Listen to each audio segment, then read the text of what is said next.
especial Halloween. Sí, especial de Halloween. Cago en la puta. Hola amigos, ya he vuelto y quería proponer para este vídeo unos cortos relatos de terror, ya que como es Halloween, pues bueno, la ocasión lo merece. Solamente quería deciros que agarra la silla porque hoy vaya a pasar miedo de verdad. ¡Empecemos!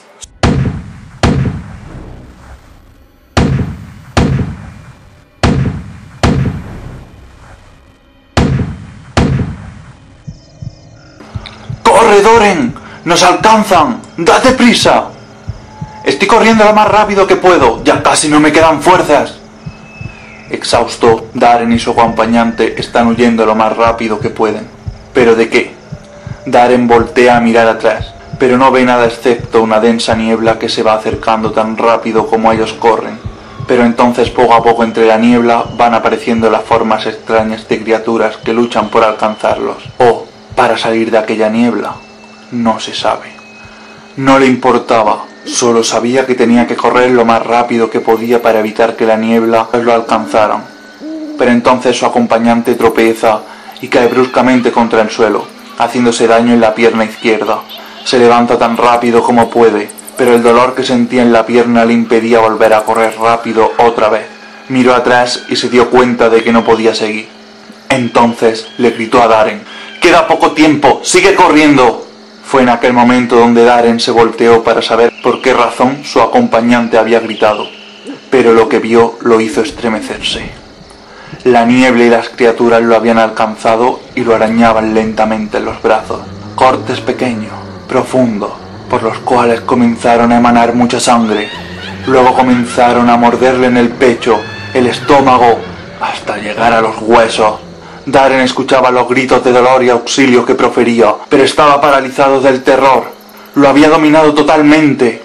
Luego, entre 4 de esas cosas lo tomaron, cada uno por una extremidad, y lo comenzaron a tirar. Entonces las criaturas que estaban alrededor del cuerpo se abalanzaron sobre este, y comenzaron a rajarlo para llevárselo lentamente hacia la niebla, como si se tratase de un gran trozo de carne. La niebla volvió a avanzar lentamente mientras tomaba velocidad. Pero Darren no podía moverse. Lo que había visto lo dejó como en un estado de shock, y cuando la niebla estuvo a unos 10 pasos de alcanzarlo, cerró los ojos mientras gritaba, sabiendo que ese era su final. En algún momento de mi vida viví una experiencia sumamente aterradora, junto a 8 estudiantes del mismo centro. Planeaban realizar una sesión espiritista. En realidad, no creían en el espiritismo. La sesión iba a ser un experimento para demostrar el poder de la sugestión. Yo no formaba parte de ese grupo, pero había compartido con ellos numerosas charlas en un café que está cerca de casa. Cuando me invitaron acepté.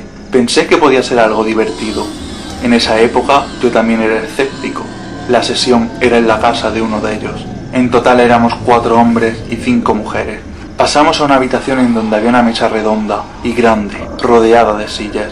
Dejaron solo una débil luz prendida para crear el ambiente. Una de las mujeres abrió una caja de madera y sacó una tabla, Ouija. Los demás debíamos permanecer callados y concentrados. La sesión comenzó a medianoche. La mujer con la tabla Ouija seguía las instrucciones de un viejo libro para tratar de contactarse con algún espíritu. No sé cuánto rato estuvimos expectantes hasta que el puntero indicador de la tabla comenzó a moverse, o según la teoría de ellos, la mujer lo movía inconscientemente. Se escuchó una serie de golpes en la única ventana de la habitación. Todos volteamos para ver qué era. Resultó ser la rama de un árbol movida por el viento, y supongo que el mismo viento hizo que se cortara la luz. En ese momento se olvidaron que eran escépticos. Evidentemente estaban asustados. Se levantaron y buscaron la puerta, tropezando y chocando entre sí. Yo quedé sentado. La habitación no estaba tan oscura. La ventana era amplia y se alcanzaban a distinguir las formas. Pero como los demás usaban lentes, aparentemente veían menos que yo. ¿Dónde está la puerta? ¿Alguien tiene encendedor? No veo nada. Justo ahora tenía que cortarse la luz. La situación me resultaba por demás divertida, pero me puse serio y les dije: «¡Hey! Escuchadme, pero no se sientan a esperar a que regrese la luz. La otra habitación debe estar más oscura y está llena de muebles. Esperar aquí es lo más sensato. Tienes razón, las únicas velas que tengo están en la cocina. Mejor esperamos aquí, dijo el dueño de la casa. El grupo se calmó un poco y caminando a tientas volvieron a sentarse. Todos quedaron callados. Observé sus siluetas y noté algo raro. Algo no estaba bien. Al darme cuenta de lo que era, el asustado pasé a ser yo. Antes del apagón, en la habitación había 9 personas incluyéndome a mí, pero ahora, en la oscuridad, contaba 10. Forcé la vista intentando distinguirlos uno por uno. No logré reconocer la silueta que estaba a mi lado. Tenía el pelo mucho más voluminoso que cualquiera de las mujeres que allí estaban. Y su cara era más blanca. Me levanté y me aparté de un salto. Nuestra invitada misteriosa también se levantó. En ese momento fue cuando los demás la vieron. Por suerte, en ese instante volvió la luz y volvimos a ser 9. Desde esa noche hubo 9 escépticos menos en el mundo. El despertar de Aníbal no fue nada corriente, pues estaba de pie y se hallaba en el bosque. Desconcertado, confundido, giró la cabeza en todas direcciones. A pesar de su confusión, supo enseguida dónde se encontraba. No estaba muy lejos de su casa. El sol brillaba en lo alto y su luz atravesaba el follaje descendiendo hasta el suelo en forma de haces. Una brisa refrescante agitaba levemente las hojas, produciendo un rumor que por momentos se intensificaba, y algunas ramas secas caían desde las copas. No había nada extraño en el lugar, solo no recordaba cómo había llegado hasta allí. Se sentó a ordenar sus pensamientos. Recordó que ese día salió de su trabajo, que era en el pueblo, y que luego tomó el camino que pasa junto al bosque. Después, nada, recordaba solamente eso. Tirando de su camisa notó que estaba empapado en sudor. Buscó su pañuelo en el bolsillo y encontró también algo que no esperaba, un fajo de dinero. ¿Había cobrado ese día? No, faltaban muchos días para que le pagaran, pero ¿cómo había obtenido aquel dinero? Lo contó, no era mucho, pero de todas formas era dinero extra.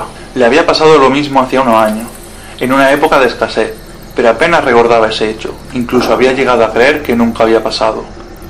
Se levantó, volvió a girar la mirada, esta vez para asegurarse de que nadie lo veía, y partió rumbo a su hogar. Por el camino decidió no hablar sobre lo sucedido a Patricia, su esposa, que le iba a contar si no recordaba nada. Tal vez solo se había medio desmayado, aunque eso no explicaba lo del dinero. Terminó ese día. El sol se ocultó tras el bosque y pronto las tinieblas cubrieron todo el paisaje. Aníbal se durmió, pensando en el extraño suceso, sin poder esclarecerlo. Temprano por la mañana partió a pie rumbo al pueblo. Cruzó por unas pocas personas, los mismos de siempre, y llegó a su trabajo sin ningún inconveniente. Cuando terminó su horario partió rumbo a su hogar. Volvió a despertar en el bosque unas horas después. ¿Qué le estaba pasando? Ya algo asustado se alejó de allí a paso firme. Al tantear el bolsillo, nuevamente tenía dinero. Entonces las preguntas se agolparon en su mente. ¿Quién le estaba dando el dinero? ¿El diablo? De solo pensarlo sintió un hondo terror y se presignó. Se imaginó inconsciente en el bosque, de pie pero paralizado, ajeno a lo que pasaba a su alrededor, incapaz de ver lo que había por allí, lo que rondaba en el lugar. E imaginó que entre los árboles caminaba una criatura demoníaca que se iba aproximando a él con paso pesado y respiración de bestia. Y dedujo que tal vez el dinero era el pago por su alma o por un servicio prestado al diablo. Cuando llegó a casa, su esposa se precipitó hacia él y mirando hacia el bosque por la ventana le dijo muy alarmada: ya estaba preocupada, creía que te habían asaltado también. ¿No te has enterado? Me lo dijo una vecina al pasar. Ayer asaltaron y mataron a alguien que iba por el camino. La policía del pueblo anda por ahí, porque parece que desapareció otra persona. ¿Aníbal? ¿Qué te pasa? ¿Aníbal? ¿Qué tienes en los puños? ¿Es sangre? ¿Golpeaste a alguien? Las últimas palabras de Patricia las escuchó como si vinieran de lejos, y todo empezó a oscurecerse. Despertó en el patio de su casa. Se aproximó a una ventana y miró hacia adentro. Lo que vio lo horrorizó tanto que retroció unos pasos y después se echó a correr. Y en su ida recordó todo, y volvió a ser el asesino que fue antes. «Mamá, quiero esa muñeca», dijo la pequeña Isabel totalmente nerviosa por tener una nueva muñeca. «Volveremos mañana para comprártela, ¿vale? Pero recuérdamelo, Isabel», le contestó su madre en la misma tienda de antigüedades. Isabel tenía solo 7 años y medio, pero ella podía tener todo lo que le gustaba gracias a su mirada de pena que le ponía a sus padres. Esa misma noche, La pequeña tuvo dificultades para dormir, ya que solo pensaba en su futura nueva muñeca. Incluso si tenía un brazo menos, era la muñeca de porcelana más bonita que había visto nunca. Ella tenía muchas, pero iba a ser la más bonita de su colección. A la mañana siguiente, Isabel desayunó viendo sus dibujos favoritos, como cada mañana. Había soñado tanto con su muñeca que tenía sueño. Estaba cansada y ya no quería esa muñeca, ya no le gustaba. Así que pasó el día enjuzgada con otras cosas y no le recordó a su madre que tenían que ir a por la muñeca, porque ya no la deseaba. Llegó la noche e Isabel fue a acostarse al piso de arriba. Ella tenía miedo de estar arriba sola, así que su madre subía con ella y se ponía en la habitación de al lado a coser. Una media hora más tarde de haberse acostado, una voz aguda despertó al niño susurrándole al oído. Subo 1, 2, 3 escalones. La pequeña Isabel gritó asustada llamando a su madre. «Mamá, hay alguien en la escalera que hace ruido». Su madre la tranquilizó, diciendo que no había nada en absoluto. En cuanto la madre abandonó la habitación, Isabel volvió a oír ese susurro que le dijo: «Subo 4, 5, 6 escalones». De nuevo Isabel llama a su madre. Su madre le volvió a contestar que se tranquilizara, que sería el ruido del frigorífico. Pero la pequeña voz continuó subiendo las escaleras. «Subo 7, 8, 9, 10 escalones y ya estoy en el pasillo», repitió la pequeña voz con una risa sarcástica. A la mañana siguiente, la madre de Isabel se sorprendió de despertarse antes de ella, pero pensó en las dificultades que había tenido para dormirse y pensó que estaría cansada. Pero transcurrida una hora, le pareció raro que aún no se hubiera despertado, por lo que subió a ver cómo estaba su hija. La madre gritó con terror viendo a su hija ahogada en su propia sangre y apuñalada más de 17 veces, con el brazo arrancado, y viendo esa pequeña y adorable muñeca de la tienda de antigüedades con el brazo de su hija como sustituto del suyo. Repentinamente se despertó sobresaltado y se dio cuenta de que no sabía quién era, ni qué estaba haciendo aquí, en una fábrica de municiones. No podía recordar su nombre ni qué había estado haciendo, no podía recordar nada. La fábrica era enorme, con líneas de ensamblaje y cintas transportadoras, y con el sonido de las partes que estaban siendo ensambladas. Tomó uno de los revólveres acabados de una caja donde estaban siendo automáticamente empaquetados. Evidentemente había estado operando en la máquina, pero ahora estaba parada. Recogía el revólver como algo muy natural. Caminó lentamente hacia el otro lado de la fábrica, a lo largo de las rampas de vigilancia. Allí había otro hombre empaquetando balas. «¿Quién soy?», le dijo pausadamente, indeciso.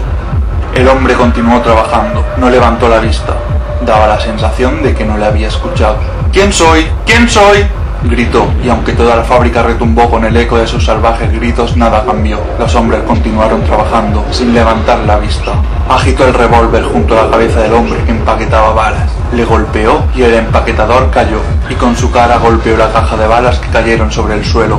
Él recogió una, era el calibre correcto, cargó varias más. Escuchó el clic de pisadas sobre él. Se volvió y vio a otro hombre caminando sobre una rampa de vigilancia. «¿Quién soy?», le gritó. Realmente no esperaba obtener respuesta, pero el hombre miró hacia abajo y comenzó a correr. Apuntó el revólver hacia arriba y disparó 2 veces. El hombre se detuvo y cayó de rodillas, pero antes de caer pulsó un botón rojo en la pared. Una sirena comenzó a aullar, ruidosa y claramente. «¡Asesino! ¡Asesino! ¡Asesino!», bramaron los altavoces. Los trabajadores no levantaron la vista, continuaron trabajando. Corrió, intentando alejarse de la sirena, del altavoz. Vio una puerta y corrió hacia ella. La abrió, y 4 hombres uniformados aparecieron. Le dispararon con extrañas armas de energía. Los rayos pasaron a su lado.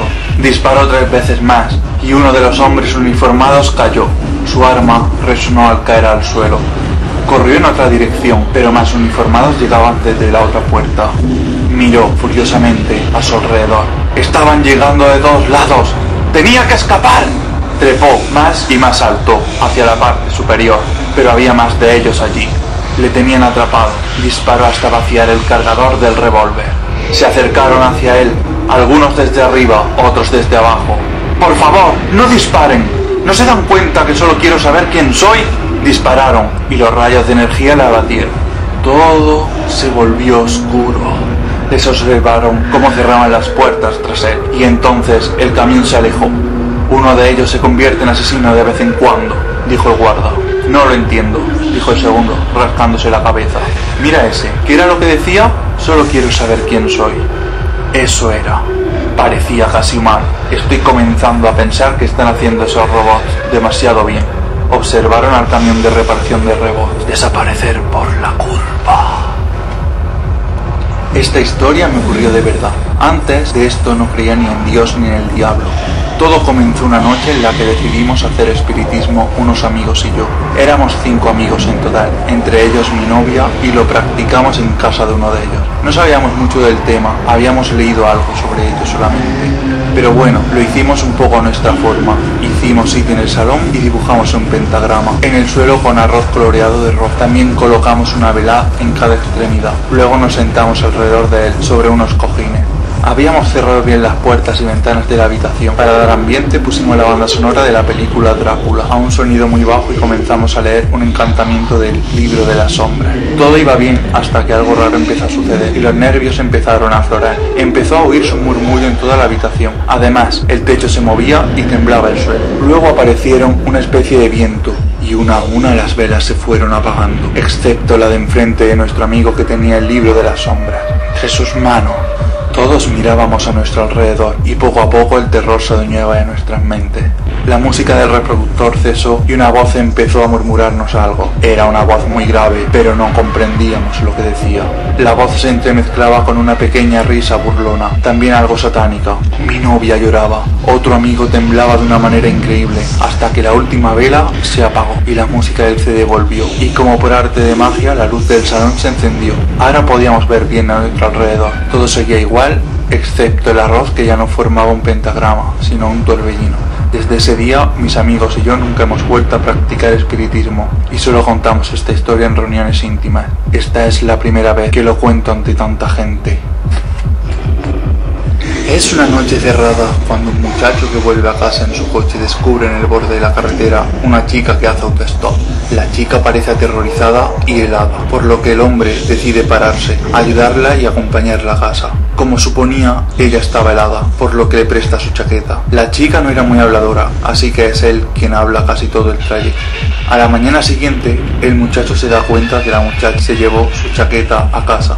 Para recuperarla, decidió volver a la casa de ella, donde la había dejado la noche anterior. Cuando llama a la puerta, una señora no muy mayor, pero sí desmejorada, le abre la puerta. Él le explica lo sucedido y pregunta por su hija. Conforme el relato del chico avanza, la mujer palidecía más y más. Terminó rompiendo a llorar. Tras recuperarse del shock inicial, la mujer le pide un momento al chico. Entra al interior de la casa y vuelve al poco tiempo con una foto. Se la muestra al chico. Es una foto en la que sale la chica de la noche anterior. La dama llena de dolor y con la cara llena de lágrimas le cuenta que la chica era su hija. Murió en un accidente de coche un año atrás en la misma carretera en la que supuestamente la encontró. La noche anterior exactamente era el aniversario de su muerte. El chico, escéptico, va al cementerio a comprobar si es cierto lo que dice. Y allí el terror le inmoviliza y le hace palidecer. Sobre una tumba, la tumba de la muchacha, estaba su chaqueta. Junio de 1960, Lago Bodum, en Finlandia, muy cerca de la capital Helsinki. Un buen día, 4 jóvenes decidieron ir a pasar una noche al camping que se encontraba alrededor del lago Bodum. Esa noche sería la última para 3 de ellos. Durante la noche, el grupo es atacado por un misterioso personaje que ataca al grupo entero. Uno de los chicos, Neil Gustafsson, logra escapar, aunque con mucha dificultad, de la tienda de campaña mientras que sus amigos estaban siendo masacrados. Corrió para pedir ayuda, pero ya era tarde. Nils contó a la policía que el hombre que les atacó tenía una luz roja en sus ojos. El asesino del grupo se ensañó con ellos y los mató con una violencia salvaje, ya que los cuerpos fueron reencontrados en lo más hondo del lago, cortados en pedazos.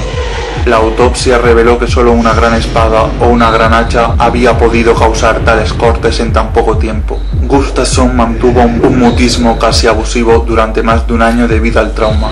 Finalmente contó que era la misma muerte la que había venido para buscarlo. Nadie pudo desmentir o confirmar sus declaraciones, ya que estos chicos eran los únicos que estaban presentes en los alrededores en el momento de los hechos.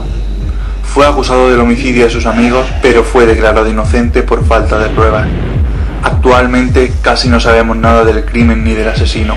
¿Con qué arma actuó? ¿Quién era? ¿Por qué lo hizo? ¿Tenía verdaderamente una luz roja en sus ojos?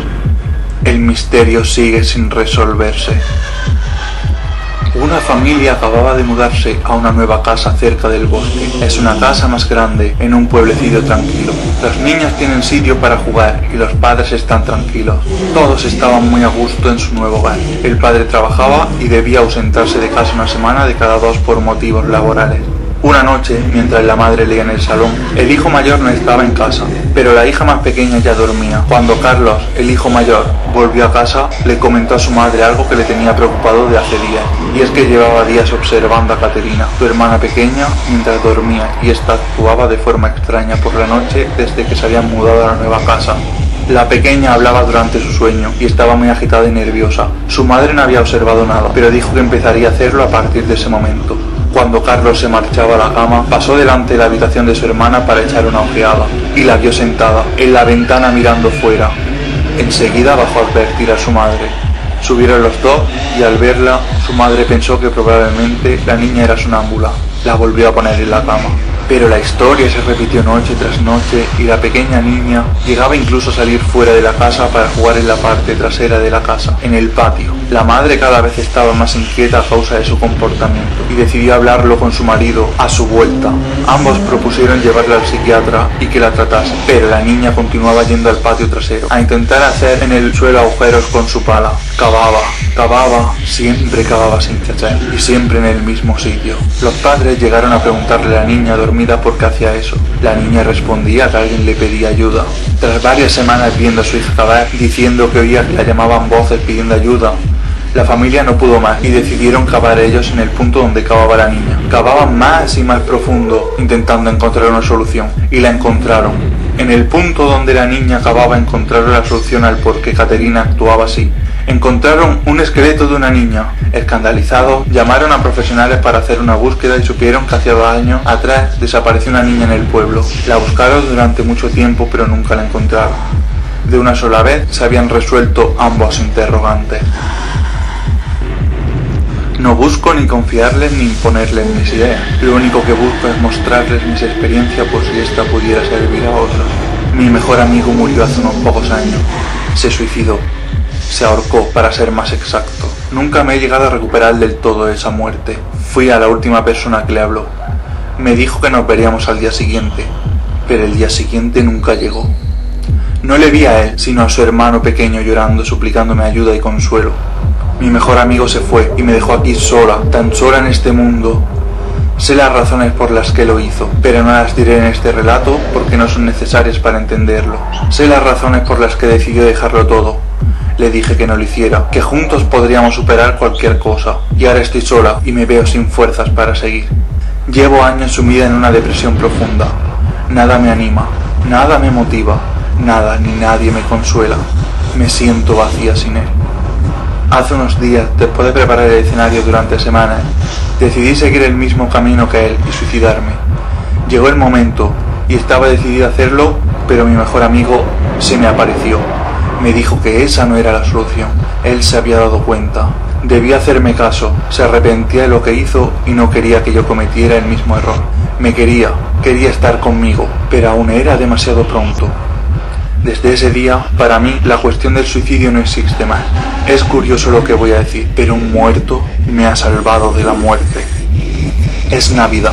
Un hombre va casa por casa intentando vender calendarios. No todos le compran, pero todos son amables con él por las fechas en las que estamos.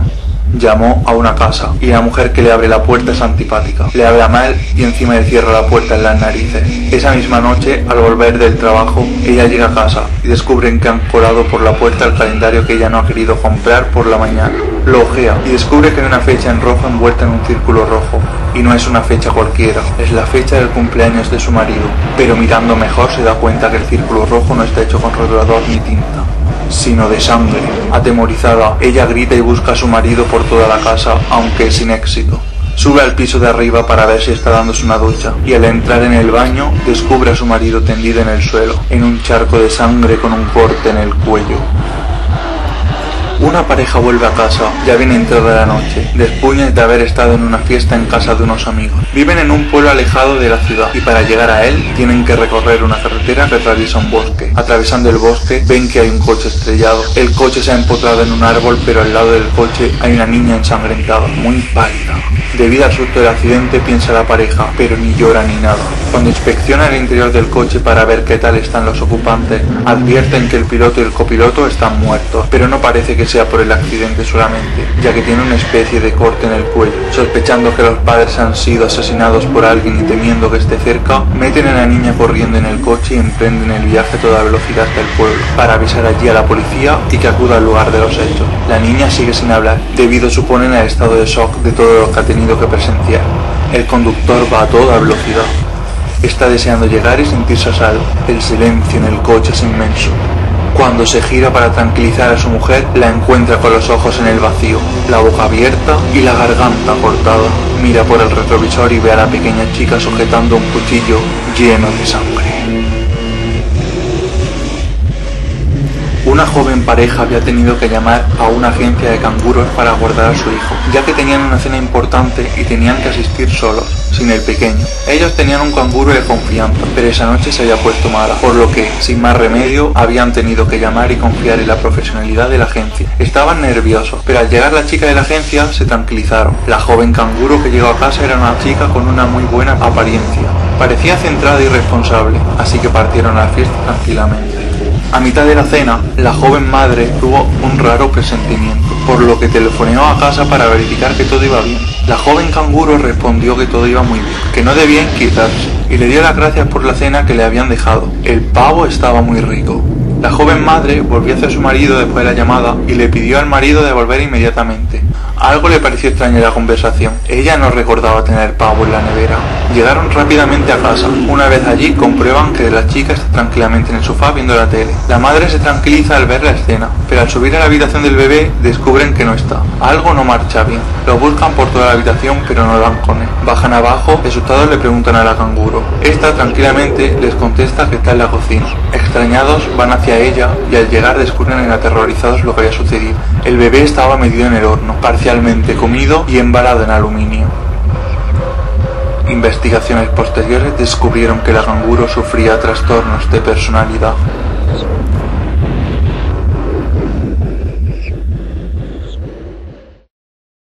Y ya está.